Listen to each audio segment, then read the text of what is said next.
अस्सलाम वालेकुम।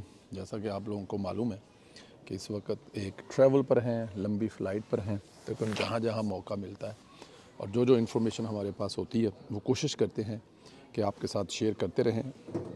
और अगर ट्रैवल में भी हैं तो जहाँ पे भी चांस मिलता है, जितना भी मिलता है, और अगर इंटरनेट हमारी हेल्प करे तो फ़ौरन जो है वो जिस भी जगह पर बैठे हों वहाँ से आपकी हेल्प आउट होती रहे। अब ये बड़ा अच्छा है कि जहाज़ों के अंदर भी जो इंटरनेट है वो होता है और बड़ा मुसलसल होता है।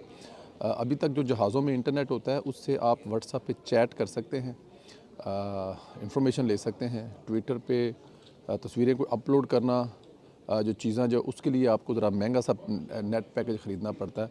लेकिन अगर कोई आपको जहाज़ में वो फ्री में दे देते हैं ना, कभी कभी दे भी देते हैं, या फिर जो आपको $5-6 का लेना पड़ता है वो उससे आप सिर्फ वेबसाइट चेक कर सकते हैं, चैट कर सकते हैं, रिप्लाई कर सकते हैं। लेकिन अगर आपने वीडियो अपलोड करनी है या दूसरी चीज़ें करनी है तो वो हो सकती हैं।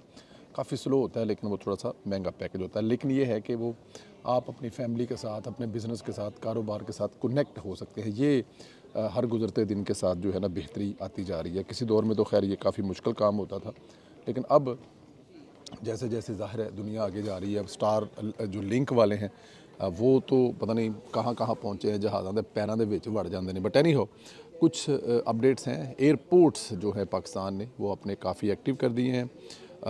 जो आपका जो तुर्की है वो जो आपके साथ कैसे खड़ा है, हिंदुस्तानी मीडिया इसको कैसे रिपोर्ट कर रहा है। और आपके शाहिद अफरीदी जो हैं बड़े स्टार हैं, लेकिन किसी भी स्टार में इतनी ज़रूरत नहीं है अखलाकी तौर पे जो शाहिद खान अफरीदी साहब ने जो है वो रखा है।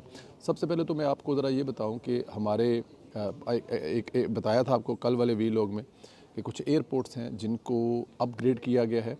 और अपग्रेड करने का मकसद ये है कि वहाँ पर बड़े जहाज़, जंगी जहाज़ उतर सकें, और साथ में उनका जो इस्तेमाल है, अगर अगर इंडिया के साथ कोई ऐसी इंडिया ऐसा मिसएडवेंचर करने की कोशिश करता है तो उसको सबक सिखाने के लिए हमारे एयरपोर्ट जो हैं वो ज़्यादा से ज़्यादा एक्टिव हों। वैसे तो हमारे जो रोड हैं वो भी इस तरह से बनाए जाते हैं कि हमें जो है वो बहुत ज़्यादा एयरपोर्ट्स ना होने की सूरत में भी हमारे जो मोटरवे हैं, हमारे जो रोड्स हैं, उनको भी हम लोग जो है वो एज़ अ लैंडिंग के लिए इस्तेमाल करते हैं।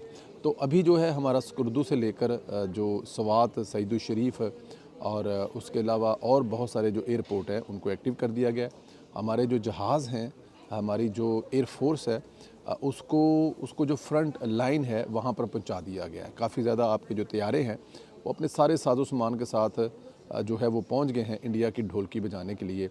और इससे लगता ये है कि कुछ मामलात जो हैं वो काफ़ी मतलब के टेंस हैं, क्योंकि हिंदुस्तान जो है अब होना क्या है या है क्या मसला इस वक्त ये है कि हिंदुस्तान इस वक्त बिल्कुल एक बिखरे हुए नाग की तरह है जिसकी पूछल पर, खैर पैर भी उसने खुद ही रखा है। हमने तो उनकी पूछल पर पैर नहीं रखा, ये उन्होंने खुद शरारत की है, उन्होंने खुद ये सब कुछ किया है जिसमें हमारा किसी किस्म का कोई कसूर नहीं है। हम लोग डिफेंड कर रहे हैं और वो कोशिश कर रहे हैं। अब देखें हिंदुस्तान ने ये जो ख़ुद से मुराद है, इसकी एक मिसाल ये है कि अभी उन्होंने जो 100 से ज़्यादा दुनिया के मुस्लिम ममालिक के लोगों को ब्रीफिंग दी है, उससे निकलने के बाद बहुत सारे सफारतकार ये सवाल कर रहे थे कि हिंदुस्तान बग़ैर किसी सबूत के इतने बड़े इल्ज़ामात पाकिस्तान पर कैसे लगा रहा है, क्योंकि हमें हिंदुस्तान ने कुछ सबूत तो दिखाए नहीं है लेकिन खाली बातें की हैं। और फिर दूसरी बात यह है कि दुनिया के किस मुल्क में होता है कि किसी एक जगह पर एक इसी दहशत गर्दाना जो है वो कार्रवाई होती है और उसके 10 मिनट के बाद करीबी थाने में रिपोर्ट दर्ज करा ली जाती है। उस करीबी थाने से 10 मिनट में जिस जगह पर ये हैपन हुई है वहाँ पर कोई पुलिस वाला नहीं पहुँचा, लेकिन वहाँ से जाकर किसी ने 10 मिनट के बाद रिपोर्ट दर्ज करवा दी है। तो ये वो तमाम चीज़ें हैं जिनसे ये चीज़ें इनको तक़वियत मिलती है और जो इंटरनेशनल बरादरी है, जो सफारतकार है, उनके शक में इजाफ़ा होता है। तो इससे हिंदुस्तान को और परेशानी है कि एक तो हम लोगों ने इतना बड़ा हैपन किया है और उसके बाद लोग हम पर शक कर रहे हैं और हम पर यकीन भी नहीं कर रहे हैं। तो अपनी इस खिफ़त को मिटाने के लिए, अपनी इस शर्मिंदगी को मिटाने के लिए हिंदुस्तान अगर कोई ऐसा काम करता है तो फिर आपके जो आपके लड़ाका तैयारा खड़े हैं, ये जो आपके एयरपोर्ट हैं, ये फिर एक्टिव हो जाएँ।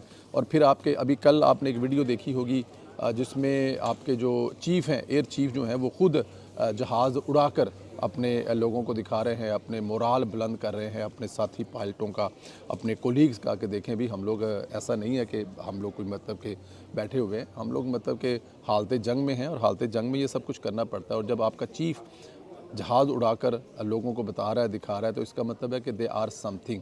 सो पाकिस्तानी कौम अलर्ट है और अलर्ट रहेगी।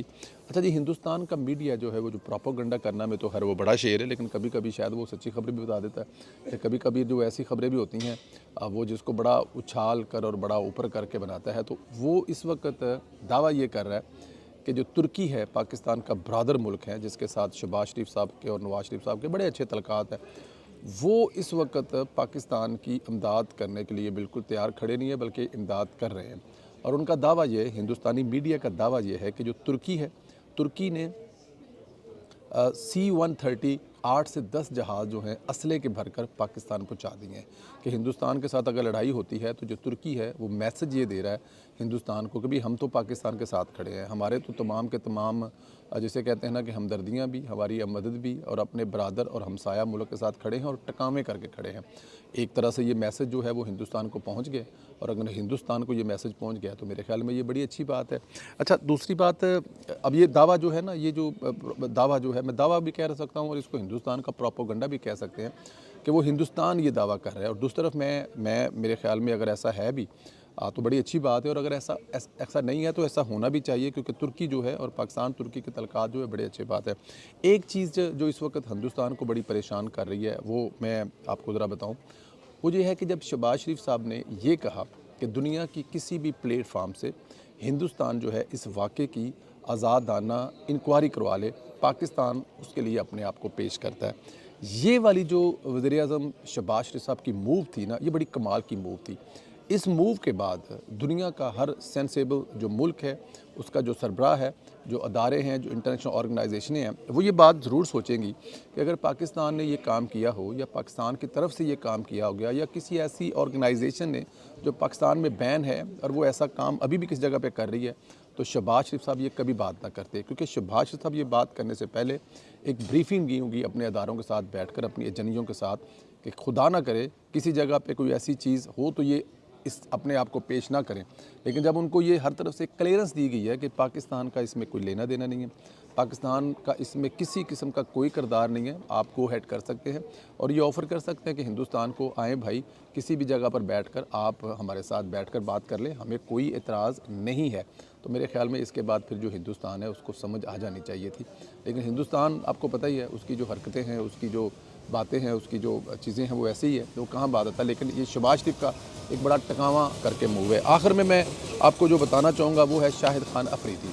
शाहिद खान अफरीदी जो है वो परसों ख्वाजा जुनैद अकेडमी लाहौर में गए, जहाँ पे उन्होंने एक तो स्पोर्ट के हवाले से ख्वाजा जुनैद को जो वो एक जिसे कहते हैं कि यकीन दिलाया कि जनाब हम आपके साथ खड़े हैं, हॉकी के लिए जो भी शाहिद अफरीदी कर सकता है वो ज़रूर करेगा। ये शाहिद अफरीदी का बड़ापन है कि वो क्रिकेट के साथ साथ हॉकी के लिए भी मैदान में उतरे हैं, एक। और दूसरी बात यह है कि वहाँ पर उन्होंने कहा था कि ये हिंदुस्तान जो शोर शराबा करता है ना, अपने ही बंदे मरवा कर तो रोला डाल देता है कि देखो जी साढ़े बंदे पाकिस्तान मार गया, तो ये हर कुछ अरसा के बाद हिंदुस्तान करता है, तो इसको नहीं करना चाहिए। शाहिद खान अफरीदी एक बड़ा स्टार है, और सम टाइम जो स्टार है ऐसे बयान देने के बाद अपनी जिसे कहते हैं ना कि शोहरत को दाव पर लगाते हैं, लेकिन उस शोहरत को क्या करना जो आपके मुल्क के काम ना है। मैं इस बात पे शाहिद अफरीदी को उनको खराज तहसीन भी पेश करता हूँ। और फिर यही नहीं, फिर शाहिद अफरीदी साहब जो है कल वो वाघा बॉर्डर पर पहुँच गए और अपने जवानों का हौसला जो है वो उसको गरमाया, और वहाँ पर जाकर भी उन्होंने यही बात की कि हिंदुस्तान को जो स्पोर्ट्स है वो डिप्लोमेसी है, इसके ज़रिए चीज़ें आगे जानी चाहिए। लेकिन हिंदुस्तान हमेशा ही ऐसा करता है। हिंदुस्तान का जब हम दौरा भी करना चाहते थे तो हमें पता ही नहीं होता था कि हम जा रहे हैं कि नहीं जा रहे हैं, और फिर वहाँ जाकर हमें जो सिक्योरिटी के बारे में डराया जाता था। लेकिन जब हिंदुस्तान वाले यहाँ पर आते थे तो हमारे जो कोलीग खिलाड़ी थे हिंदुस्तान की टीम के, वो हमेशा बड़ा इन्जॉय करते थे। तो पाकिस्तान जो है वो हमेशा फ्रेंडली है, चाहे वो स्पोर्ट्स का मैदान हो, चाहे वो सियासत हो, और हिंदुस्तान हमेशा ही इसी गिरी हुई हरकतें करता है। तो शाहिद खान अफरीदी ने रगड़ा लगाया, ठीक ठाक रगड़ा लगाया, और मेरे ख्याल में इस वक्त में आकर आपको अपना स्टारशिप जो है ना वो भूल जानी चाहिए, और आपको मुल्क से आगे कुछ नहीं होना चाहिए। अगर आपका मुल्क है तो वो आपका सब कुछ है। अल्लाह ताला की ज़ात आप लोगों को अपने हिफ्ज़ मान में रखे। मेरी दुआएं आपके साथ हैं। इंशाअल्लाह ताला रात को जब आप लोग ये वीलॉग सुन रहे होंगे उसके को 2-2.5 घंटे के बाद मैं साउथ अफ्रीका लैंड करूँगा, लैंड करते ही इंशाल्लाह ताला आपको इतला भी देंगे, बताएंगे भी। और ज़ाहिर है रात से अगली सुबह वाला जो वीलॉग है वो भी आपसे करेंगे। लेकिन आज बड़ा अच्छा एक प्रोग्राम है जो रिकॉर्ड किया है, वो आप देखेंगे कि कश्मीर में इस वक्त क्या सिचुएशन है। तब तक के लिए मुझे इजाज़त दें। ज़्यादा से ज़्यादा सब्सक्राइब करें, बेल आइकन को प्रेस करें, क्योंकि आपके लिए हम जहाँ पे भी होते हैं हम तन गोश खिदमत करने के लिए तैयार रहते हैं। तो चैनल को सब्सक्राइब करें, बेल आइकन को प्रेस करें और ज़्यादा से ज़्यादा व्हाट्सएप ग्रुप को लिंक शेयर करें। शाहिद अफरीदी के किरदार के बारे में, हिंदुस्तान की इन घनूनी हरकतों के बारे में कमेंट करके ज़रूर बताएं। ख्याल रखें, इजाज़त दें, खुदा हाफिज़।